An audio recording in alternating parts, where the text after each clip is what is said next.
Alô, Planeta Terra, alô, Brasil, mais um Jogando Conversa Dentro, nessa quinta-feira, dia 5 de dezembro de 2024. Já estamos no último mês do ano, gente. Cada vez eu fico mais perplexo com essa velocidade. Quando eu era jovem, o tempo passava mais devagar.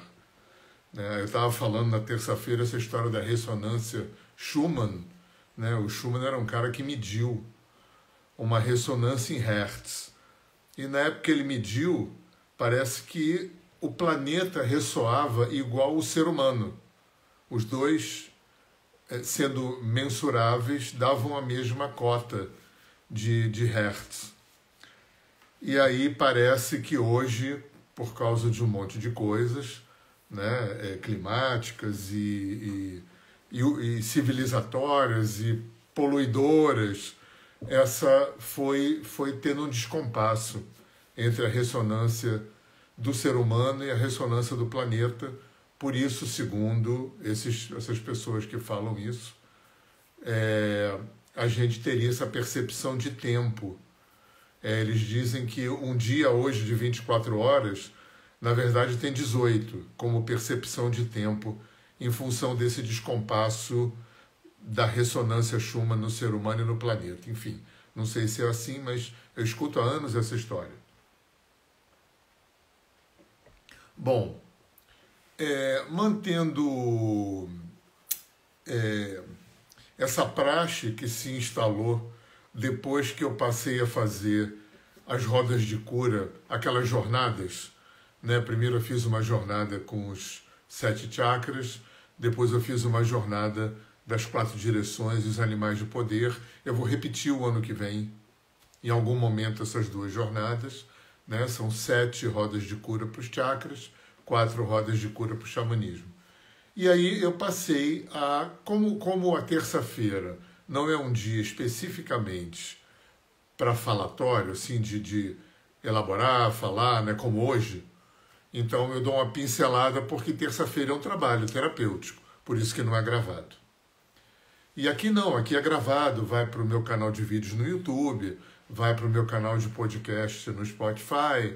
Então aqui é um dia que a gente fala de filosofia, terapias, espiritualidade, que eu falo carinhosa e humoradamente de jogando titicas de luz no ventilador.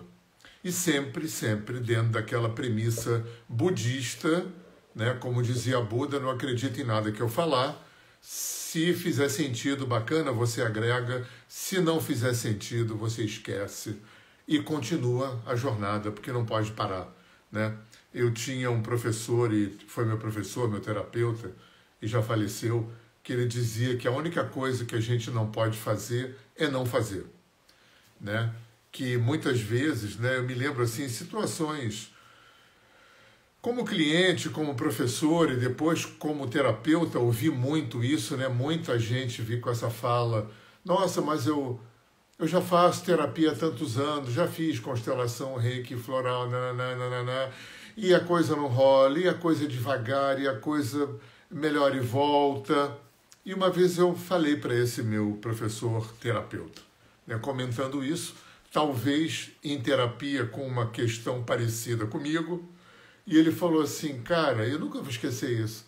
Ele falou: às vezes o que a vida convoca a gente, às vezes o que a vida espera da gente, o que a vida exige da gente, é o exercício de não parar. E foi ele que falou: a única coisa que a gente não pode fazer é não fazer. Parou.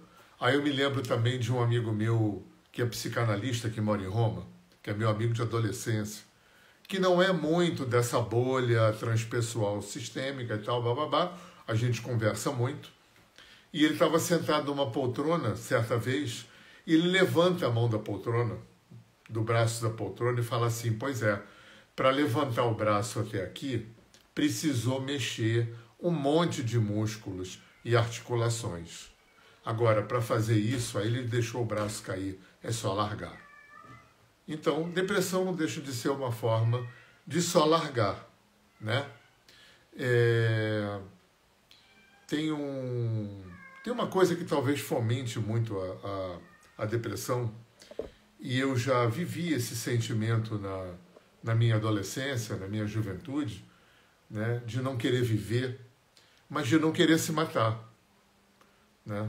É um tipo de sentimento, eu não quero viver, mas não quero morrer. Né? Eu não vou me matar. Né?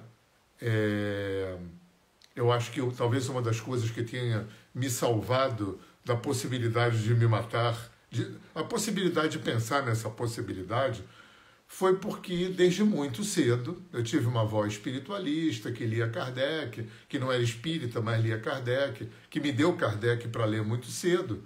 E muito cedo eu criei essa, não é certeza, né, que seria muito arrogante, mas essa convicção, né, de vida depois da morte, de reencarnação. Né? Então, para mim era muito claro que se eu me matasse, eu ia por uma dor, por um sofrimento imenso. Imagina o tamanho da dor que leva uma pessoa a se matar. Eu vou acordar do outro lado igual, a mesma pessoa, com a mesma mente, com o mesmo sentimento. Então não vai adiantar nada me matar. Né? Mas esse sentimento de eu não quero morrer, não quero me matar, mas não quero viver, é um sentimento bastante comum. Talvez isso fomente, embora muitas pessoas, infelizmente, em casos de depressão mais grave, até tiram a própria vida, mas na maior parte das vezes eu acho que fica esse conflito, né, de sentimentos. Eu não quero viver, quer dizer, pelo menos não quero viver essa vida que eu estou vivendo, mas eu não quero morrer. Né? É muito ruim. Esse sentimento eu conheço. Da minha juventude. Então, gente, o tempo e o sofrimento. Obviamente que eu vou meio me repetir um pouco das coisas que eu falei na terça, mas por sorte lá não é gravado, então eu acho que tem umas coisas que eu queria soltar aqui, né, que eu acho que tem muito a ver com essa relação do tempo e do sofrimento. Quando eu falo de tempo, é passado, presente e futuro. Né? Não é um relógio. Né? É esse fluxo de tempo. Na terça-feira eu comecei falando uma coisa que me chama muito a atenção, que eu acho muito emblemático assim, para a gente falar também de tempo e sofrimento, é que o cérebro físico, a neurociência sabe que o cérebro, a psicanálise sabe que o inconsciente, os dois, o cérebro e o inconsciente, não operam distinguindo passado de presente. O cérebro físico e o inconsciente psíquico tratam tudo no presente. Olha que coisa interessante. Né? Não tem passado para o cérebro, não tem passado para o inconsciente. É tudo tratado como presente. E eu acho isso muito fascinante, porque quando a gente bebe das culturas antigas, como eu bebi, e a gente vê que várias culturas orientais entendem que uma das características do universo, da criação, é ser um organismo autorregulador, autorregulante e autorregulável. Né? É muito interessante o cérebro e a mente se portarem assim, porque tudo aquilo que eu vivi e que eu dei conta, que eu capitalizei evolutivamente, que eu aprendi, que eu melhorei, as minhas vitórias, conquistas, aprendizados, isso se incorpora, se integra na expansão e na profundidade do meu ser humano. Beleza. Tudo aquilo que eu não dei conta, que eu não consegui, ou não pude, ou não soube, ou em alguma instância inconsciente eu não quis, porque também tem isso, depois a gente fala. Tudo aquilo que eu não capitalizei evolutivamente, que eu não aprendi, que eu não transformei, que eu não curei, isso tudo fica vivendo em mim hoje. Hoje, não importa se isso veio de vidas passadas, se isso veio da minha ancestralidade, se isso veio da barriga da minha mãe, da minha infância ou de ontem. O que não foi curado, integrado, aprendido, resolvido é pendência. E pendência vira sofrimento e limitação. Porque sofrimento e limitação é uma das formas que o campo, o sistema, Deus, a vida, como você quiser chamar, tem, né? O sofrimento é um sinalizador de que tem questões que não foram olhadas, que não foram tratadas, que não foram resolvidas, que não foram curadas. É que a gente ainda está muito lavado cerebralmente dessa coisa católica, né, e cultural, né, de que a gente é pecador de nascença, de que tem, né, de que a gente é culpado. A culpa é um elemento presente, né, na digestão emocional, nas relações do ser humano. A culpa ali está sempre presente. Ter razão, quem é o culpado, né, castigo, Deus castiga, né, o Satanás. Então tudo isso ainda orbita, né, e está tecido na forma como a gente lida com a gente, com as emoções, com as relações. E aí o sofrimento fica funcionando na gente como culpa da gente, como culpa de alguém, como azar, como castigo de Deus, como Satanás, né? Quando o sofrimento também é, claro que eu estou simplificando, estou generalizando, tudo no ser humano, tudo na vida é muito complexo, mas o sofrimento é uma das formas, né? Tristeza, medo, raiva, angústia, baixa autoestima, ansiedade, menos-valia, pouco amor próprio, autoimagem ruim, insegurança, bababá, tudo isso são resultantes parciais de experiências que não foram curadas, integradas, resolvidas, que ficam reverberando na gente, numa tentativa de sinalizar para a gente que tem essas pendências. Porque a gente não pode esquecer, isso também é uma coisa que é muito nova na nossa cultura, ainda não está bem inserida no inconsciente coletivo ocidental, é que existe um inconsciente. E esse inconsciente é grande pra cacete. Esse inconsciente é gigante, é bizarramente imensurável. Não tem como mensurar, né? Do momento em que, olha só, rapidamente, a gente não lembra nada das vidas passadas, a gente mal conheceu ancestrais. Eu conheci uma bisavó. E os meus ancestrais estão todos aqui no meu DNA. E a epigenética sabe que o DNA não transmite só cor de olho. O DNA também transmite características subjetivas, sistemas de crenças, padrões de comportamento positivos ou negativos, né? Tendência à doença, tendência à mania, tendência a um monte de coisas, tendências emocionais, psicológicas, né? Coisas que vêm dos meus ancestrais, coisas que vêm de vidas passadas, coisas que vêm dessa vida. Quanta coisa eu não lembro dessa vida? Eu não lembro de 9 meses na barriga da minha mãe. O período da minha infância, né, período de bebê, não lembro nada. Eu até tenho uma memória, né, todo mundo até se surpreende, eu tenho uns flashes de 2, 3 anos, mas são flashes. Uma memória mais linear, eu tenho, vamos botar aí, da 7, 8 anos para cá, aí já começo a ter uma memória mais linear. Da pré-adolescência para cá eu já tenho uma memória bem linear. 12 anos para cá, aí eu já consigo estabelecer uma linha do tempo com bastante conteúdo, né? Quanta coisa eu não lembro. Então a gente tem que considerar esse inconsciente gigante. É nesse inconsciente que moram grande parte, a maior parte das raízes e causas e origens do nosso sofrimento. Então, é esse inconsciente, são estruturas desse inconsciente que mantém o sofrimento no sistema. Vai ficar gravado assim, Luciano, no meu canal de vídeos, aqui no YouTube, no YouTube não, aqui no Instagram, no YouTube, no meu canal de vídeos, e no Spotify como podcast, a partir de amanhã. Tá? Então, é esse mesmo psiquismo que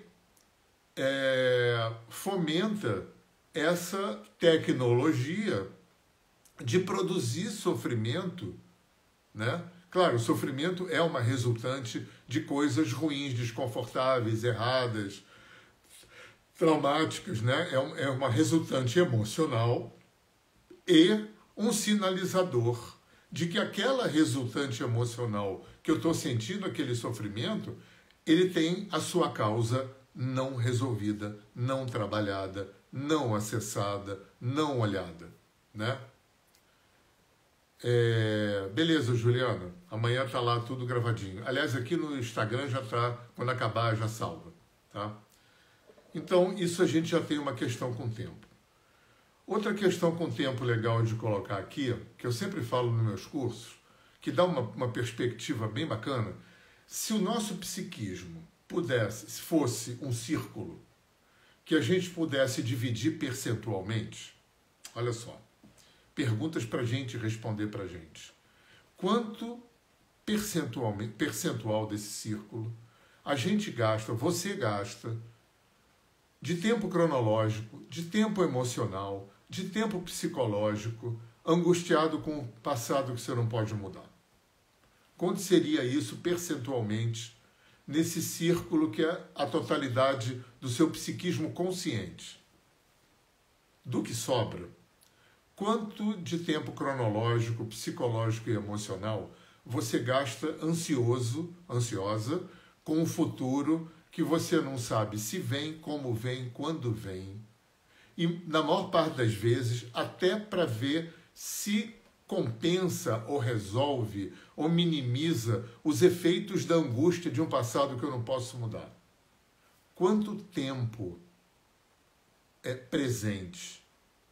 Que percentual sobra para viver no único lugar que a vida acontece, que é no tempo presente? Olha só como o tempo está, né? Atravessa toda essa questão também do sofrimento.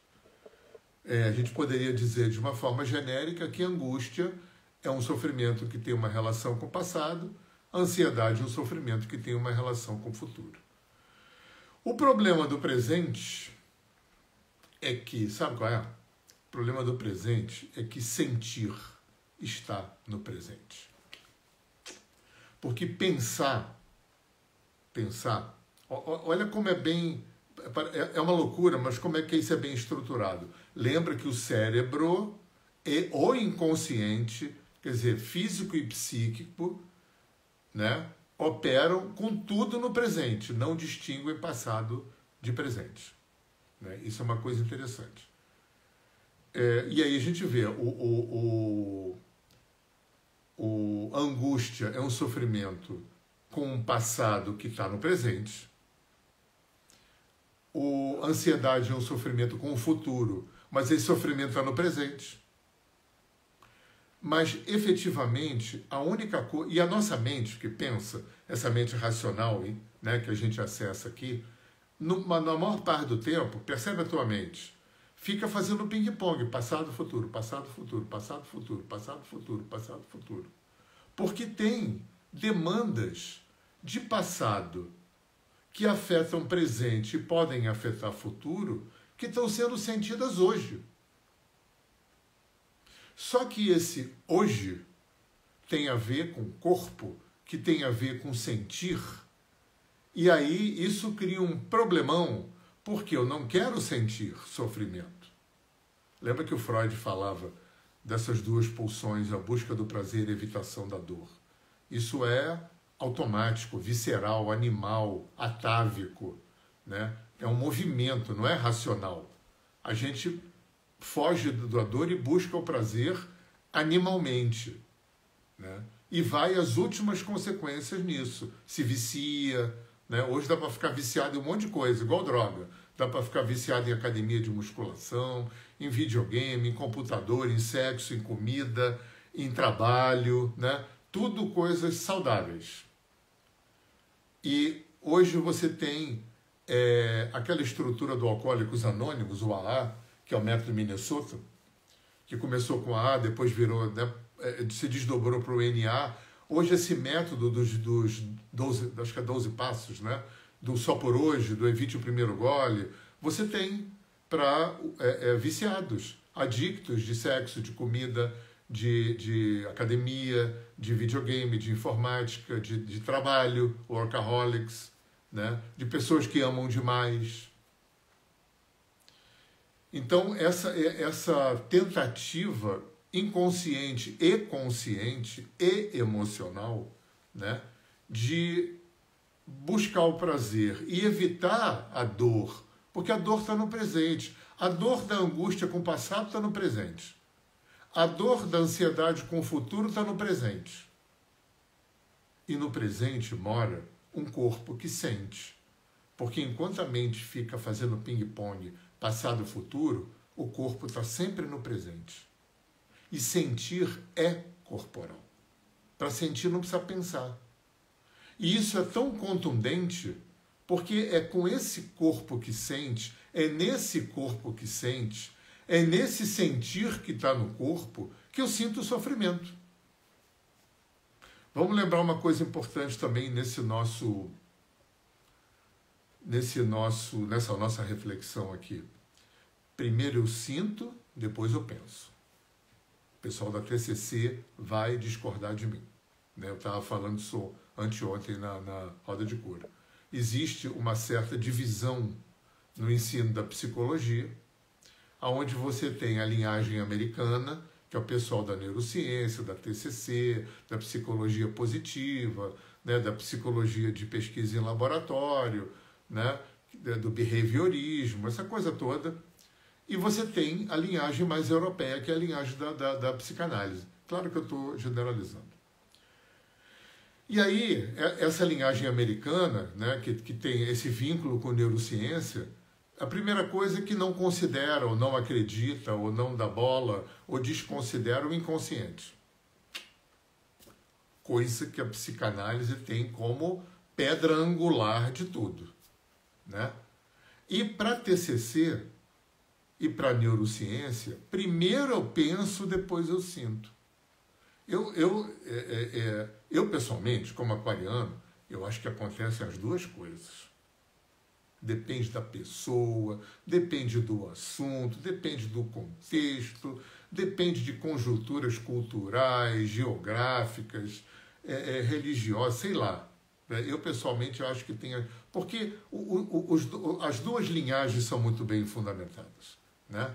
Agora, eu tendo mais para achar que primeiro a gente sente, depois a gente pensa, porque primeiro a gente sentiu. Sentir começa na terceira semana de gestação, quando o sistema nervoso central começa a ser construído na barriga da mãe, naquele feto. Aí aquela criatura que está ali dentro da barriga já começa a sentir. Né? Porque sentir é corporal, não precisa pensar para sentir. Sentir é sentir. É agora, está aqui no presente, no corpo, sentir. Emoções, afetos, né? Sentimento, sentir.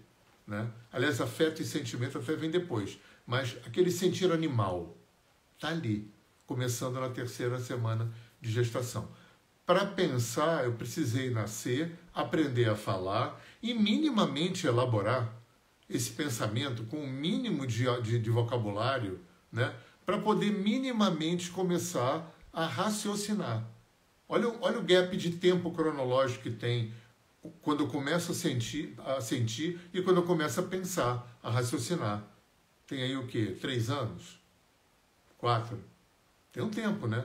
Então, só por isso eu acho que primeiro eu sinto, depois eu penso. Então, eu acho que a gente tem essa perspectiva, assim, que para mim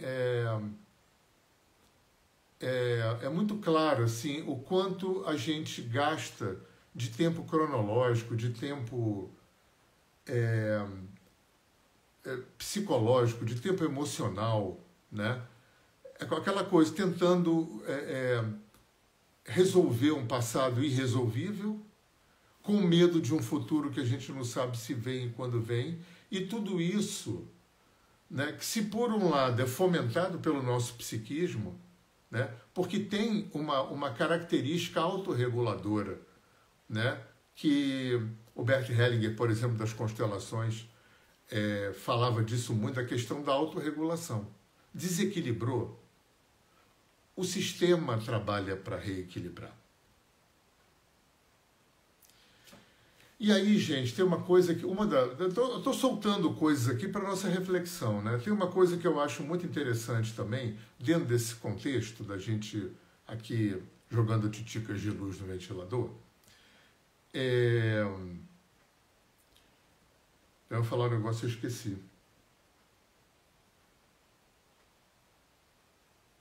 Eita, me deu o branco das 8h30, né? Porque, cabeça de vata, né? Eu tenho uma característica de ar que eu fico pensando em 20 coisas ao mesmo tempo. E aí, quando eu me distraio... Sabe como é que eu me distraio aqui? Eu me distraio lendo. Eu sou tão TDAH que se eu começar a ler o que estão me escrevendo, eu me distraio. Se eu começar a ler quem está aqui, eu me distraio e esqueço o que eu estava falando. Mas não tem problema que eu vou me lembrar, né? Até porque essas coisas estão presentes na minha reflexão de muito tempo. E a grande linha de tensão, eu lembrei que eu ia falar. Uma das coisas dentro desse panorama é quando a gente fala, por exemplo, que está se sabotando e está se boicotando. E a gente tem aquela sensação interna, né? Eu já experimentei isso, principalmente na minha juventude, né? Eu falava para alguns amigos, eu acho que tem alguém dentro de mim, né? Ou um outro ser, ou um invasor, né? Um alien, ou um obsessor, porque eu tinha uma sensação de que tinha uma força dentro de mim, me boicotando e me sabotando. Aquele professor e terapeuta que morreu, que eu já falei dele aqui, né? Uma vez eu em terapia com ele, eu soltei essa história. Eu falei, Alex, eu estou me sabotando, eu estou me boicotando.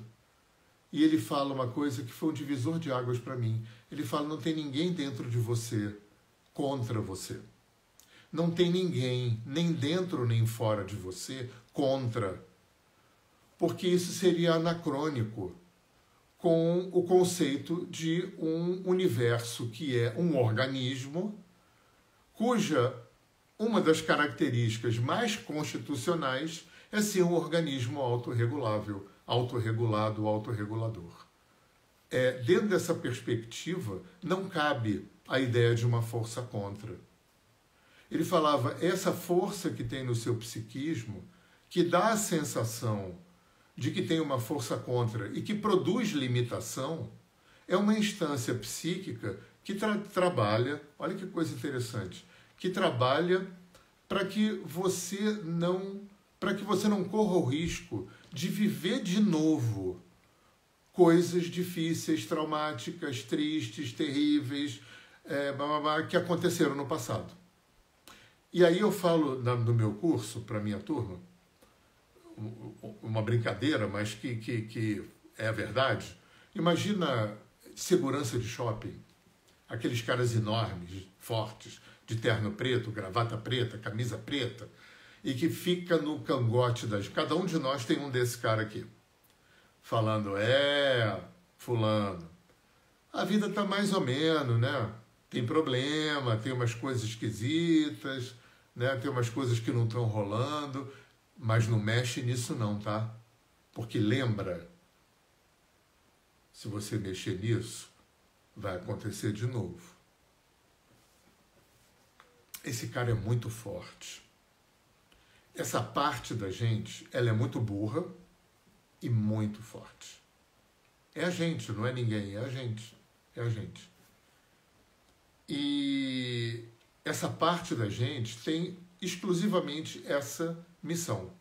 Aquilo que aconteceu no passado e que doeu não pode acontecer de novo.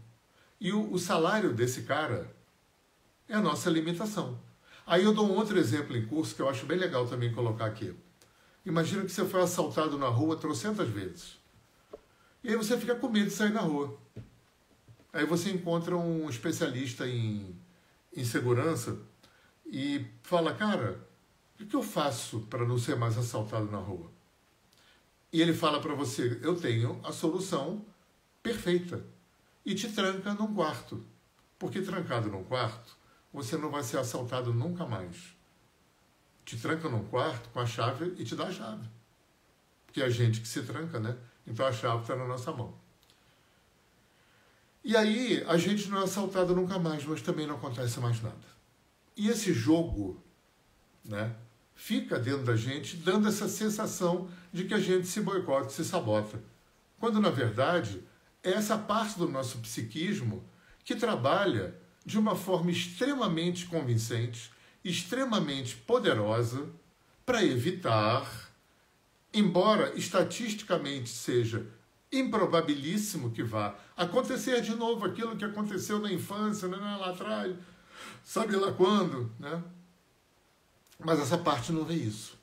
Ela só vê a necessidade de não acontecer de novo alguma coisa que provocou muito sofrimento. Porque o nosso psiquismo gasta muita energia para a gente não sentir. Lembra? Sentir é corporal, sentir está no presente. Para sentir não precisa pensar. Então tem muita estrutura dentro da gente, né, que fica na evitação da dor. Recalque, repressão, anestesias de todo jeito, induções a vícios, um monte de coisa para afastar da gente a percepção da dor. Porque a dor pega no corpo, porque a dor mora no presente, né?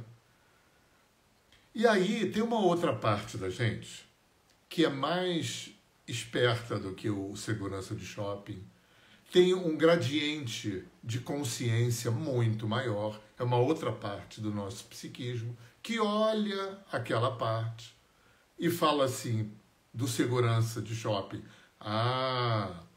fala pra gente, né? Então o Hernani não está mexendo naquela questão lá do passado, não está trabalhando, não está acessando porque não quer que aconteça de novo. Beleza. Sabe o que essa parte da gente faz? Que ela tem uma ingerência muito mais ampla nessa teia da vida, ela faz acontecer de novo. E recorrência, repetição, é uma das formas que o campo, que o universo, que a vida, que Deus tem, também de sinalizar para a gente que tem questões que a gente não viu. A recorrência, a repetição dos eventos difíceis, que fica aquela parte evitando que a gente, né, mexa em coisas que podem criar uma ameaça de acontecer de novo. Isso cria uma linha de tensão com o acontecer de novo. Então a gente fica com uma parte da gente lutando com uma força enorme para não acontecer de novo aquilo que doeu, e cria toda uma estrutura para a evitação dessa dor, embora o sofrimento esteja ali, porque o sofrimento é a forma sinalizadora desse evento do passado não ficar esquecido. E, enfim, dentro dessa fisiologia do sofrimento, tem uma coisa também que para mim foi muito importante entender, né? Quando eu acessei Índia, China, nessas culturas antigas, tem um ser e tem um estar, né? Se a gente consegue se descolar dessa premissa que está profundamente enraizada no inconsciente coletivo, como eu estava falando, da culpa, do pecado, né? De que nós somos seres faltantes, até a psicanálise fala disso. Essa sensação de que a gente tem um buraco interno, a gente não tem nada disso, né? Porque, ao contrário da nossa cultura cristã, né? Que saturou o inconsciente coletivo da ideia de que a gente nasce culpado e pecador, de que a gente nasce alguém que não é e que não tem. Na Índia e na China, há 5.000 anos, eles já sabem que a gente já foi fabricado pronto, né? Quem quer que seja Deus, seja lá do jeito que nos criou, não importa essa questão teológica, né? Nós somos inteiros, plenos, completos, aqui e agora. O nosso problema, olha que transferência de problema interessante da gente fazer internamente. O nosso problema não é mais ser pecador e culpado de nascença, ser um ser faltante, ser um ser devedor, né? Porque até devedor a gente porque a gente tem que fazer um batizado para limpar aquela merda que o Adão fez lá atrás, né? Nós não somos mais esse ser. O que o Oriente vem nos convocar? Né? O único problema que a gente padece é que a gente não sabe quem a gente é. E a gente não saber quem a gente é bastante melhor do que a gente não ser. E aí tem uma frase que eu adoro, né? Eu não sei se eu li, honestamente eu não sei se eu li em algum lugar, eu não sei se fui eu que inventei, eu não sei se eu plagiei de alguém, mas não importa, porque eu gosto muito da frase. Eu não estou aqui encarnado, eu não estou aqui para construir alguém que eu não sou. Eu estou aqui para desconstruir tudo que eu não sou. Olha que bacana. Eu não estou aqui para construir alguém que eu não sou, porque foi isso que ensinaram para gente. Eu estou aqui para desconstruir tudo que eu não sou. E o que eu não sou? Eu não sou tudo aquilo que não é a minha essência, tudo aquilo que não é o meu ser. Começar pelo sofrimento. Então tem um eu que sou e que eu não conheço. Olha que maluquice. Né? Não conheço. Talvez quando eu me iluminar, seja lá o que isso for, eu vá conhecer isso tudo. Né? Parece que uma das premissas da iluminação é limpar e desvelar todo o inconsciente. Olha o trabalhão que isso deve dar. Né? Então, eu sou alguém pronto, pleno, inteiro, só que eu não sei, só que eu não experimento, né? Porque tem... gente, não se sabe por que é assim. Essa resposta não tem. Né? O fato é que parece ser assim. Então tem um Hernani que é e um Hernani que está. O Hernani que é a minha essência, o meu ser, que conhece todas as minhas vidas passadas, conhece todos os meus ancestrais, conhece todo o meu inconsciente, toda a vida que eu vivi desde a minha concepção na barriga da minha mãe. Esse Hernani que trabalha para que o Hernani que está humano, reencarnando, vivendo, sofrendo, né, trabalhando, lutando, aprendendo, para que esse Hernani que está se integre no Hernani que é. Isso deve ser a iluminação, a liberação, o samadhi, o satori, o nirvana, moksha, né, deve ser isso aí. Né? Essa integração, quando desaparece o Hernani que está e se desvela o Hernani que é.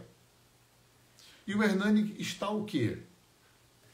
Sofrimento. Não, tá legal também, mas legal a gente não precisa levar para terapia. Né? Vamos falar aqui do que não está legal. Porque tem a parte que ele está legal com todo mundo, né? As coisas que a gente aprendeu, as vitórias, conquistas, aprendizados, bababá. Pô, tem uma parte super legal. Mas tem a parte que está sofrendo.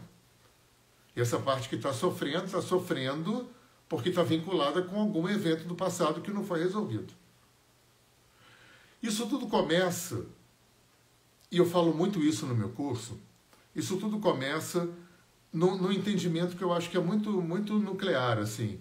100% do que a gente vive, 100%, tudo o que eu vivo, gera dois resultados. O que eu senti com a experiência que eu vivi e como eu suponho que ela aconteceu.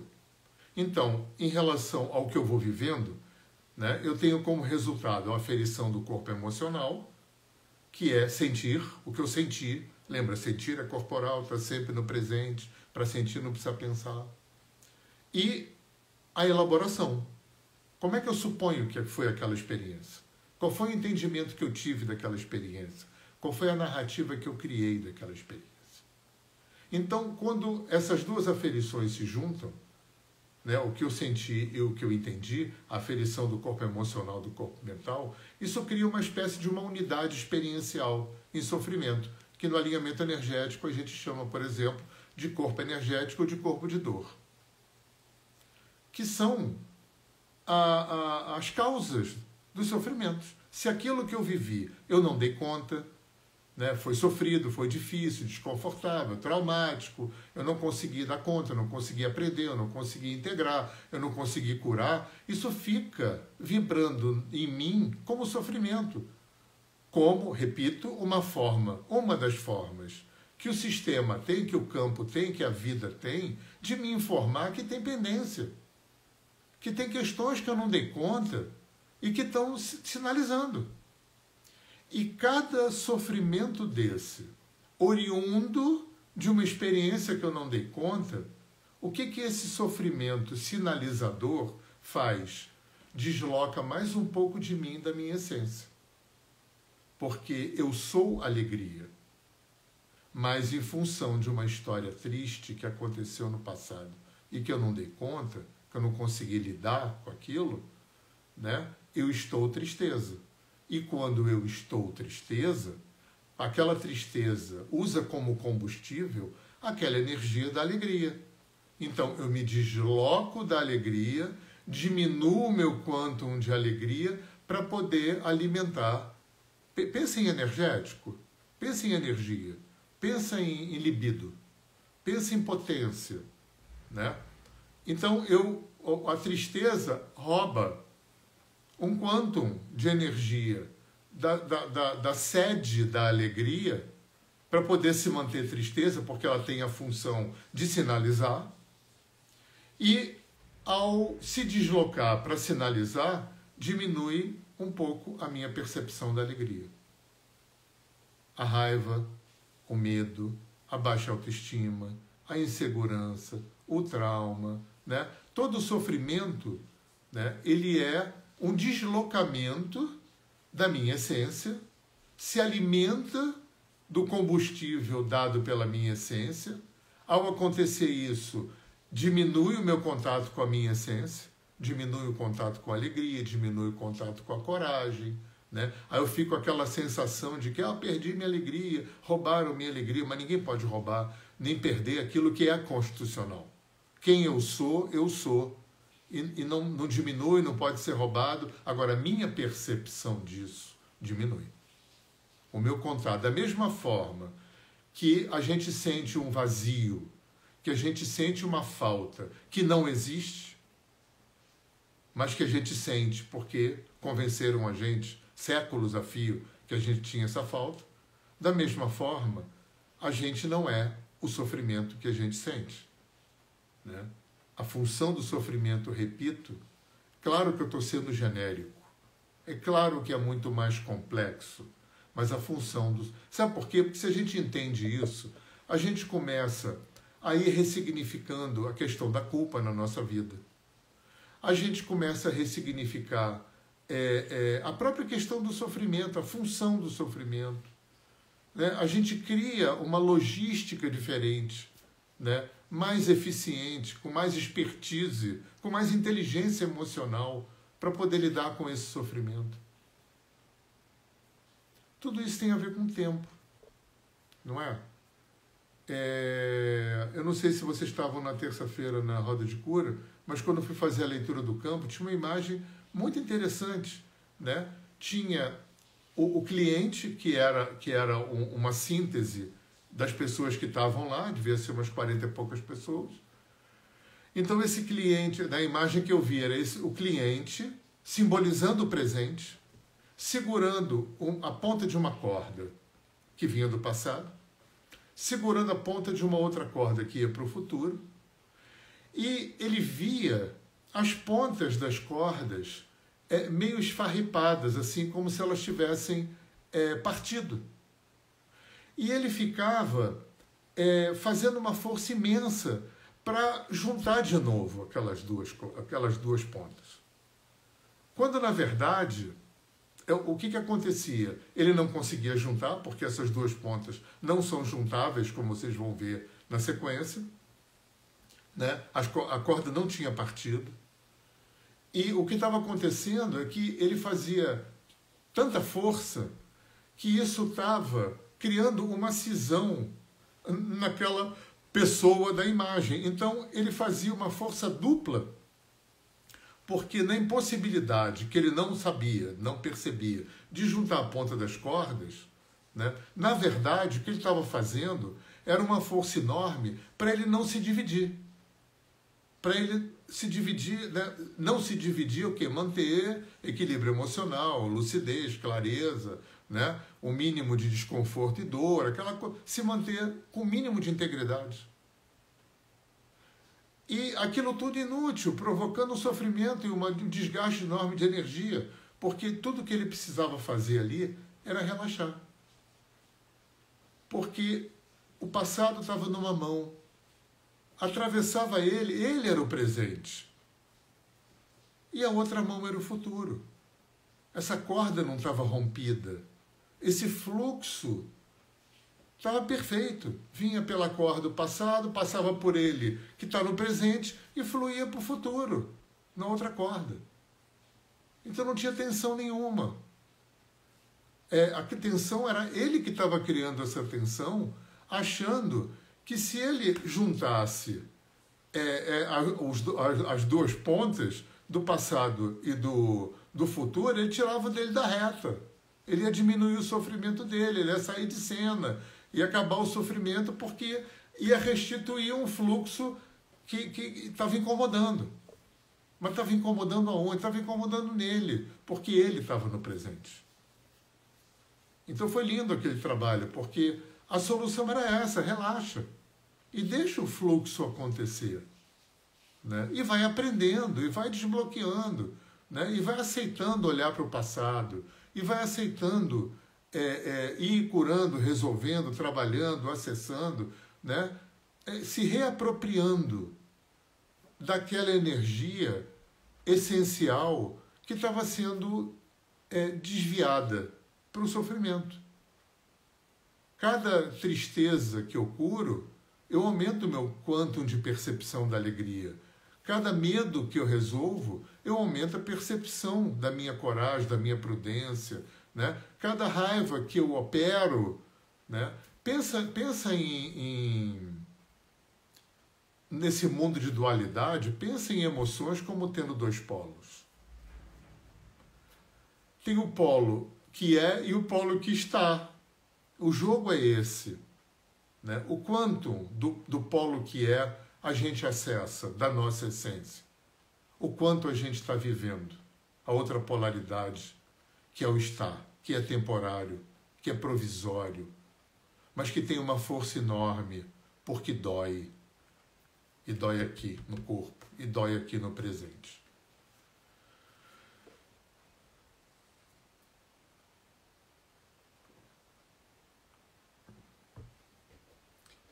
Tem uma outra coisa aqui para a gente finalizar, que eu acho muito interessante, que eu sempre falo também, porque solução, quem sou eu, né, para ter solução para isso, né? Mas eu acho assim, para mim, no meu sistema de crenças, eu ainda acho que terapia e meditação são duas coisas fundamentais, né?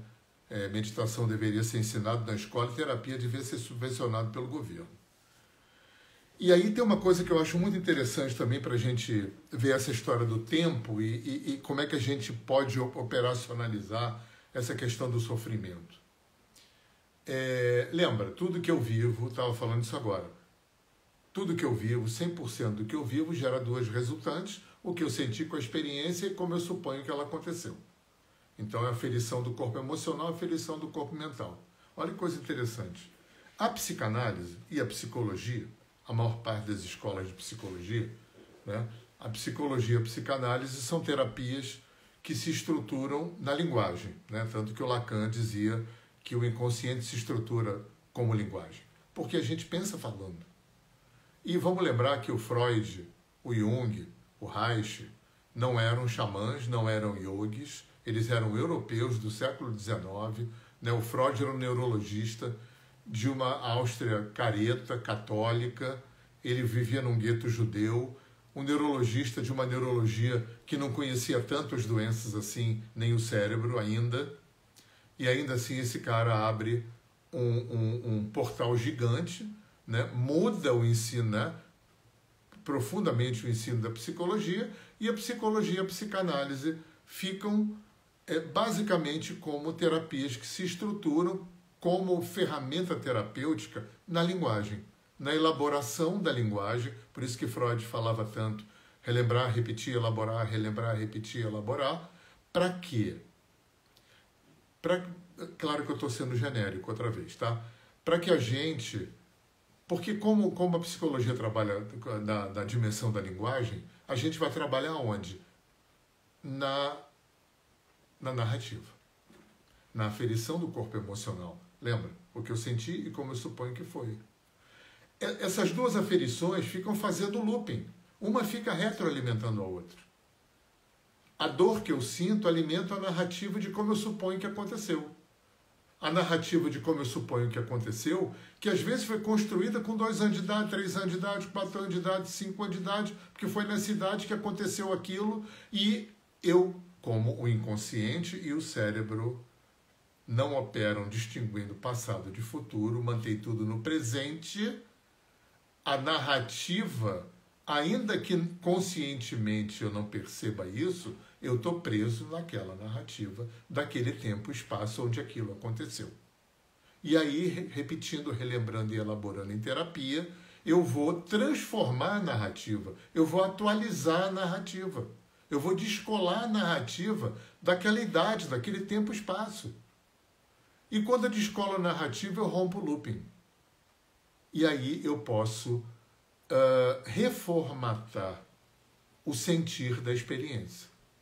Porque uma experiência difícil, traumática, um abuso, uma perda, uma violência, não tem como esquecer e não é para esquecer. Né? A função de terapia não é promover a amnésia, mas eu posso perfeitamente, ainda lembrando daquilo, ainda sentindo ruim daquilo, aquilo não precisa mais determinar o meu presente. Aquilo não precisa mais poluir o meu presente e o meu futuro.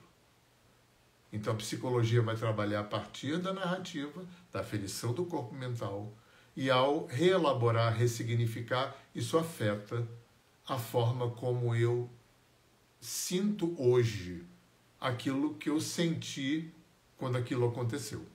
Eu transformo esse sentir hoje, eu atualizo em mim, para que eu viva a memória, porque no fundo é memória, né? O que faz a gente sofrer é memória. Tudo é memória, a não ser que esteja doendo agora. Você tenha perdido alguém hoje, ou esteja quebrado uma perna, ou esteja doente. Fora isso, a grande maioria do que faz a gente sofrer é memória. E como é memória, o cérebro inconsciente atualiza e fica acontecendo hoje, como se tivesse tudo isso lá de trás. Então, o que terapia vai fazer é atualizar. Vou passar a viver aquilo com essa idade cronológica e psicoemocional que eu tenho hoje. Nas terapias holísticas, sistêmicas, transpessoais, como trabalham muito com canal sensitivo, como alinhamento energético, Theta Healing, resgate de alma, psicotranse, leitura de aura, registro acástico, constelação familiar, terapias muito diferentes tecnicamente entre si, mas que têm esse viés comum de serem terapias e não serem psicologia, e serem sensitivas e não serem religiosas nem espíritas. Com o canal sensitivo, nas terapias holísticas, a gente trabalha no sentido inverso, trabalha no emocional. O alinhamento energético vai no núcleo emocional. E ao trabalhar o núcleo emocional, ao descomprimir a pressão daquela dor, tá? Outro dia eu falo disso, porque isso aí vai um papo enorme, né? Ao descomprimir, ao liberar a pressão daquela dor, automaticamente eu rompo aquele looping, né? Do que eu senti, do como eu suponho que aconteceu, eu rompo aquele looping e eu posso transformar dentro de mim a narrativa, né? O entendimento daquilo que me aconteceu. Então, as psicoterapias ocidentais vão trabalhar a partir da narrativa e as terapias holísticas a partir do núcleo emocional. Por isso que eu acho que terapia holística e terapia formal faz isso, faz uma sinergia imensa, né? Terapia holística não veio para substituir psicologia nem psicanálise. Psicologia e psicanálise não ficaram obsoletas com o advento de terapias sistêmicas e transpessoais, de jeito nenhum, né? O caudal das terapias ocidentais, orientais, não importa, elas não vêm para substituir as outras. Ou, verticalmente, elas vêm para aumentar o gradiente de possibilidades, de inclusividade, né? Para atender a complexidade do ser humano. Tá?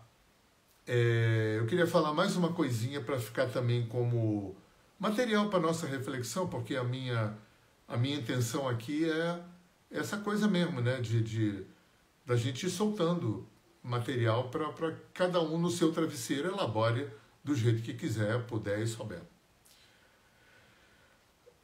Para finalizar, juro que agora finaliza. Quando a gente era pequeno, a gente não sabia que os nossos pais não eram perfeitos e a gente não sabia que a gente não era o centro do mundo. Direto ou indiretamente, a maior parte do nosso sofrimento hoje vem daí.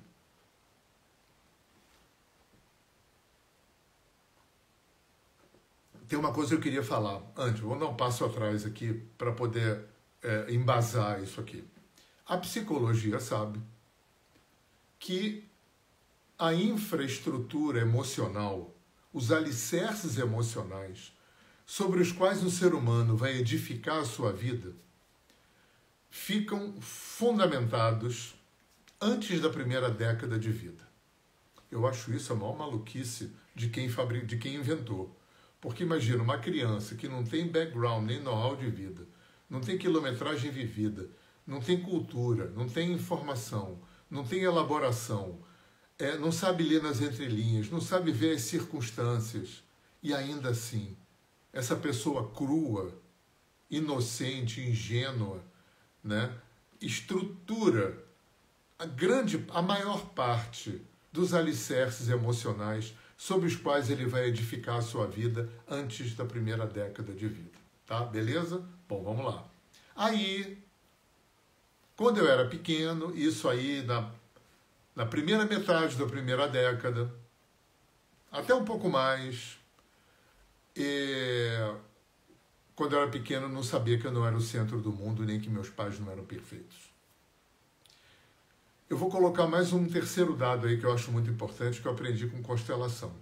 Eu também não sabia que grande parte, é claro, eu estou sendo genérico, tá? Eu gosto de ficar repetindo isso várias vezes para a gente não esquecer.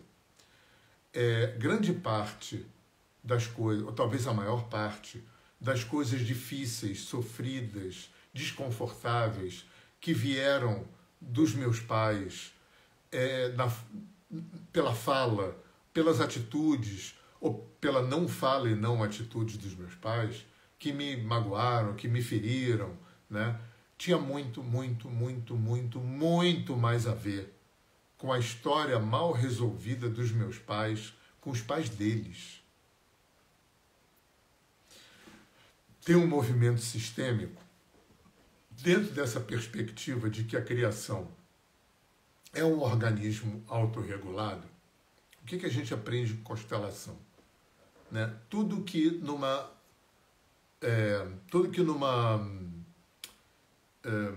geração familiar não foi curado, não foi resolvido, não foi integrado, não foi aprendido, não foi melhorado, e também as coisas que foram, as coisas ruins que se inauguraram naquela geração, não curou ali, pula para a geração seguinte.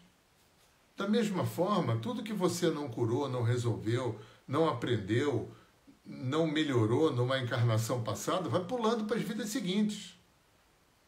Da mesma forma, um pai, uma mãe, inconscientemente, né, não é transmite, eu estou perdendo a palavra aqui, transfere, projeta nos seus filhos uma tentativa sistêmica inconsciente de resolver através dos filhos as questões que não foram resolvidas com seus pais.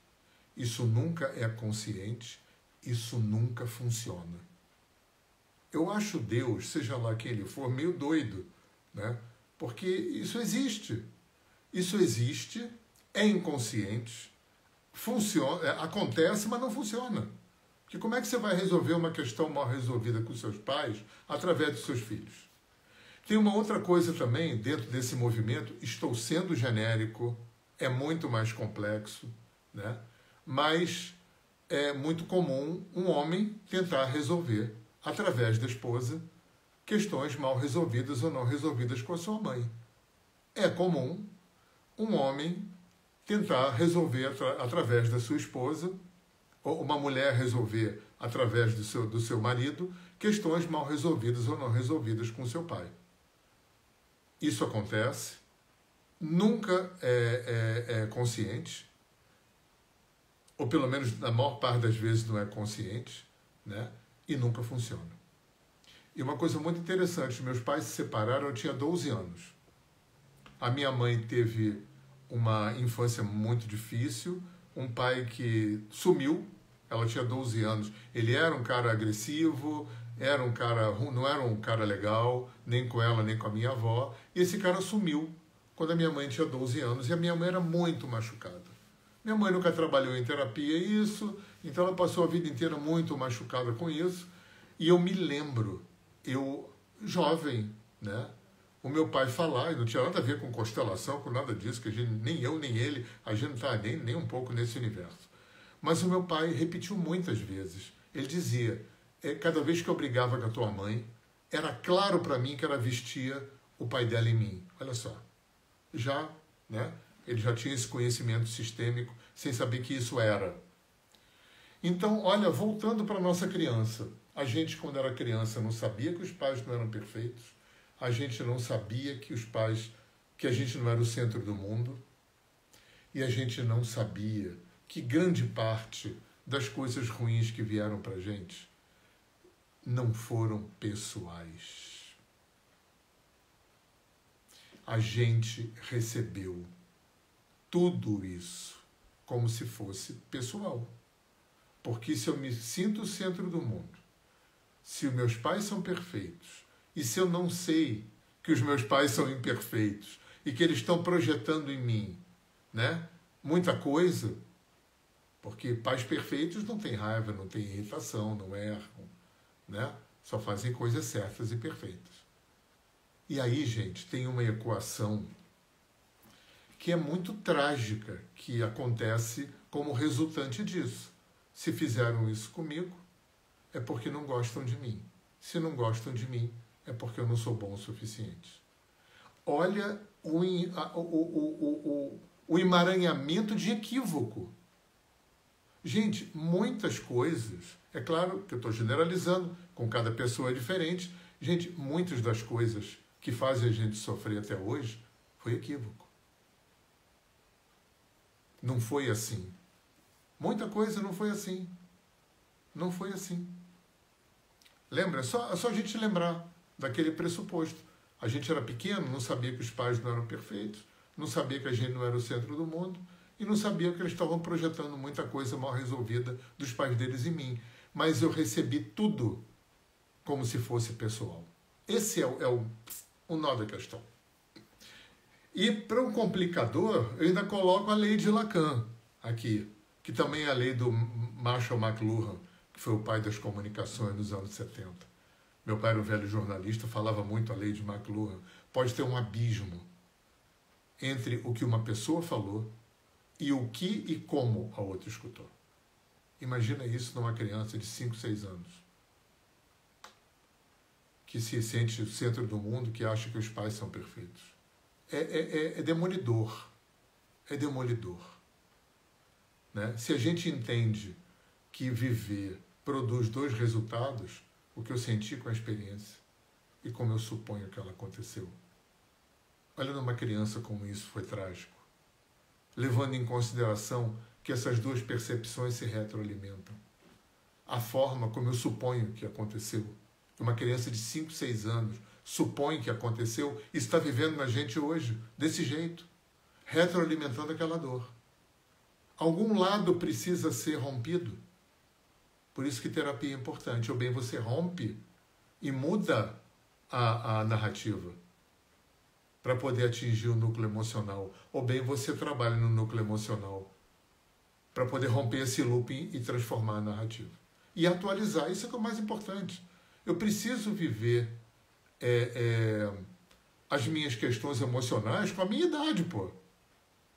Mas cada questão que eu não resolvi, que eu não integrei, está vivendo em mim com a idade psicológica e emocional de quando o tal evento aconteceu.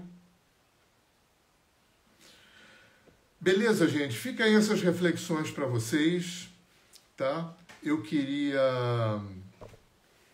Eu queria falar do curso de alinhamento energético, mais uma vez, né? Já, o pessoal já está entrando, brasileiro e carioca, principalmente essa coisa da última hora, né? Há 16 anos eu ministro o único curso residente e imersivo que eu dou durante o ano de formação de terapeutas de alinhamento energético, uma terapia brasileira. Eu ensino, já vai fazer 22 anos, por todo o Brasil, e há 16 anos eu ministro esse curso num paraíso, um lugar maravilhoso, de primeiro mundo, que é o Monte Caruná, em Partido Alferes, aqui no estado do Rio. É uma casa de 3 andares, um salão de trabalhos da água na boca, um salão imenso, com 360 de janelão, dando para o vale, no alto da montanha, com uma alimentação feita por uma chefe de cozinha, uma família que eu conheço há 40 anos. A gente fica 10 dias nesse lugar maravilhoso, aprendendo essa terapia maravilhosa do alinhamento energético. Ainda tem vaga no lote de pré-venda. Eu não aumentei o preço do ano passado para cá, tá? E se você pagar à vista no lote de pré-vendas, você tem R$1.000 de desconto. Dá uma olhadinha na minha bio, que tem a página de venda. E ali tem toda a informação e qualquer coisa adicional, você entra em contato comigo, com a minha equipe. Tá bom? Facilidade para pagar. Se você já é terapeuta, é uma oportunidade de você não só agregar uma terapia bacana, potente no teu acervo, é uma terapia que faz interface com qualquer atividade profissional, terapêutica ou não. Vocês imaginam, eu tenho mais de 3.000 alunos formados de todas as áreas profissionais, com os feedbacks mais fantásticos. Se você é terapeuta e você quer educar e desenvolver o teu canal sensitivo, se você quer se tornar terapeuta, é uma terapia de entrada muito legal, e se você quer passar 10 dias no processo terapêutico bacana, tá bom? Dá uma olhadinha aqui. E outra coisa, estou abrindo, desde o mês passado, agenda para clientes novos de alinhamento energético. Também tem um botãozinho aí que você cai no meu WhatsApp e eu te mando material. Tá bom, gente? Então, encontro vocês na terça-feira, na roda de cura de alinhamento energético, às 8 horas aqui.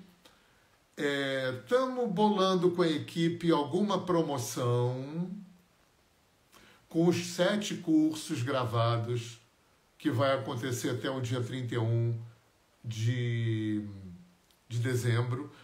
Estamos estruturando ainda. Semana que vem eu acho que a gente bota na rua o que e como vai ser, né? Uma outra promoção nesse sentido, tá bom? E estou aqui à disposição de vocês. Lá na minha bio está cheio de botãozinho para todos os cursos, todas as informações. Qualquer coisa me manda um e-mail, me manda um inbox no Facebook e no Instagram, que eu tenho prazer em interagir com vocês. Tá bom? Um beijo grande, um bom fim de semana para todo mundo. Juízo, mas não muito.